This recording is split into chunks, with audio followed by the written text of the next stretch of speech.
Welcome back, everyone. We're diving into a case today that I'm sure many of you have heard of, the Ariel School UFO incident. Yeah, this one's a classic. It really is, and our listeners sent in a whole bunch of stuff on it, really wanting to get to the bottom of what happened back in '94 when all those kids in Zimbabwe said they saw, well, a UFO. And not just that. Beings, too, right? Yeah, beings. And what I found really interesting was our listeners specifically asked if we could look past the typical alien theories. See if there's a more, shall we say, down-to-earth explanation. I like that. Down to earth for a UFO case. Right. So, to help us sort through all the details and the evidence, we've got our expert here who's, well, fantastic at figuring out what's really going on with these UFO sightings. Well, I try. But let's start with just setting the scene right. So picture it. September 16th, 1994. A school just outside of Rare, Zimbabwe. It's recess, kids are out playing, and all of a sudden, UFO. well, that's what over 60 kids, mostly between, say, 6 and 12 years old, reported seeing. They said this silver disc-shaped object landed in a field by the playground. Okay, so right away, we've got multiple witnesses, broad daylight. Seems pretty convincing. It does, but here's a detail that makes this case stand out. Most of these kids didn't report the UFO flying, they saw it on the ground. Oh, that eye is different from a lot of UFO reports, huh? It is, and that's one reason why people have been arguing about this one for, what, almost 30 years now. Wow. And speaking of arguments, I know there are a lot of theories about this, but one of the articles you sent, a paper by Oliver Smith, had a take on this I'd never heard before, a dust devil. Ah, yes. That's a newer theory that's been getting some attention. It definitely challenges the more, let's say, out there explanations. So for those of us who, aren't meteorologists or whatever, break down what a dust devil is. Sure. Think of it like a mini tornado, a whirlwind. Superheated air rises really fast from the ground, starts spinning, picks up dust and anything else that's light enough. So instead of aliens in a spaceship, we're talking swirling dirt and wind. Not quite as exciting. Maybe not as exciting at first glance. But Smith makes some really interesting points about how a dust devil could explain what those kids saw. For example, the eyewitnesses said the UFO was rotating, hovering, made this whirring noise. And then disappeared upwards. Right, and that disappearing act told a typical of dust devils. The air currents shift, poof, gone. Okay, I'm kind of seeing it now. But what about the color? The kid said it was silver, disc-shaped. Doesn't sound very dust devil-y. Well, hold on. What do dust devils pick up? Leaves, trash, sometimes even those plastic grocery bags. Now imagine that stuff backlit by the sun, seen from far away. Oh, I see. It could look metallic, maybe even solid if it's spinning fast enough. Exactly. And remember, some kids said they saw multicolored stripes. Could easily have been debris caught in the whirlwind. And some kids even said the UFO was glowing. Wait, glowing? How does that fit? Believe it or not, dust devils can get electrically charged. All those particles rubbing together create static. And that can cause a kind of luminous effect, like a faint glow. So the shape, the movement, the sound, even the color and glow. Maybe it could all be explained by a dust devil. That's what Smith argues. Hmm. But there's one big piece of the puzzle we haven't talked about yet. The beings. Right, the beings. That's what makes this case so famous, so spooky. So how does a dust devil explain that? Well, that's where things get really interesting and where we start to see how our brains try to make sense of the unknown. Okay, I gotta know. What could these kids have possibly seen that they thought were beings? Well, Smith's theory is, and I know this sounds a little out there, Lay it on me. he thinks it might have been a tree branch with hanging fruit Yeah. caught up in the dust devil. A tree branch, come on. I know. But hear me out. You're a kid, right? You're a good distance away from this thing, like 200 meters.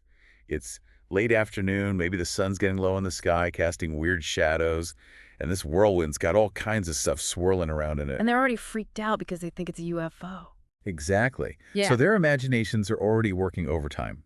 And some of them even drew pictures later, remember? And some of those pictures show figures with big round eyes. Yeah, those drawings are kind of creepy. But if Yeah. those eyes were actually fruit? Think about it.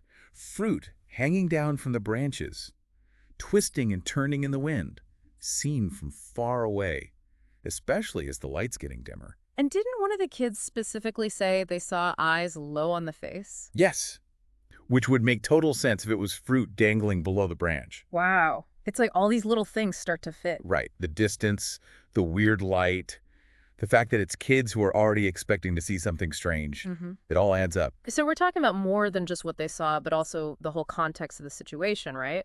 Their state of mind, what they already believe about UFOs and aliens. Exactly. And then there's the fact that they said these beings were moving around. Well, if that tree branch is getting whipped around by the dust devil, It would look like it was moving on its own, right? right?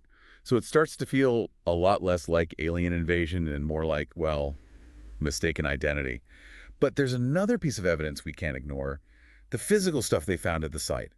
You know, those oval impressions in the grass with the swirl patterns? Yeah, I remember reading about that. It seemed pretty strange. It did. But those kind of impressions are actually a classic sign that a whirlwind's been through there. Wait, seriously, those marks weren't made by some spaceship landing, but by a dust devil? That's what the evidence suggests. The swirling patterns are from those rotating wind currents, and they've found similar marks in crop circles that turned out to be caused by dust devils, too. So even the hard evidence supports the dust devil theory. It does. And there's one more thing that backs it up, Zimbabwe's climate. Right, you said dust devils happen there pretty often, especially when it's dry. Exactly. And wouldn't you know it, there was a drought going on when the aerial school incident happened? So the ground would have been super dry. Perfect conditions for a dust devil to form and leave those marks. Yeah. Plus, remember where the UFO was seen? It was right next to a dirt track. And you said earlier that dust devils don't really form in areas where there's a lot of plant. Right. They need open, dry ground. So that dirt track, next to the grassy area where the kids were playing, it would have been just the right spot for a dust devil to spin up. It's like all these pieces of the puzzle just click into place. We've got what the kids saw, the marks on the ground, even the weather conditions. It's a pretty strong case, isn't it? Sometimes the simplest explanation really is the right one. But, before we completely wrap up, I think we need to talk about the human side of this whole thing. Yeah, we've been focusing a lot on the science. But even if it was just a dust devil, it doesn't change what those kids experience. Right, you're right. Even if we can explain away the UFO and the beings as a dust devil and a tree branch, that doesn't mean this whole thing wasn't scary for those kids. Absolutely. Think about it. You're 6, 7 years old, you're out playing, and suddenly there's this thing landing right there in front of you. And it's making noise, things are spinning around inside it. And then you see shapes moving near it that look like, well, creatures. I mean, I don't care how old you are, that's going to shake you up. Definitely. And when you're that young, you don't have the same experience to draw on that adults do. You don't necessarily know what's possible and what's not. Right. So you're trying to make sense of this completely bizarre, kind of terrifying event. And your mind might start filling in the blanks with stuff you've heard about, stuff you've seen on TV. Like UFOs and aliens. Exactly. And that doesn't mean they're lying or making things up. It's Yeah. just how our brains work, especially young brains. They're trying to create a narrative, a story that makes sense of what they saw. So it's not about saying, oh, those silly kids, they just imagine the whole thing. Not at all. It's about understanding how our perceptions, our memories, can be influenced by so many things. Our age, our environment, what we already believe, what we're afraid of. It's like that old saying, seeing is believing, isn't always true. Right. We think we're seeing the world objectively, but that's never really the case. This whole deep dive has really made me think. We started with what seemed like a textbook alien encounter case, and ended up talking about dust devils and tree branches and how our brains work.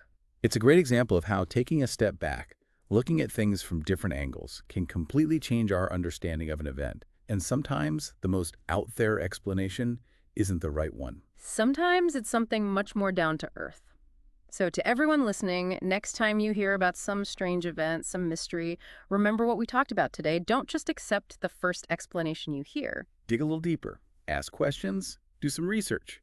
And who knows, you might discover that the truth is stranger, or maybe simpler, than you thought. That's all for today's deep dive. Thanks for joining us, and until next time, keep those minds open and keep exploring.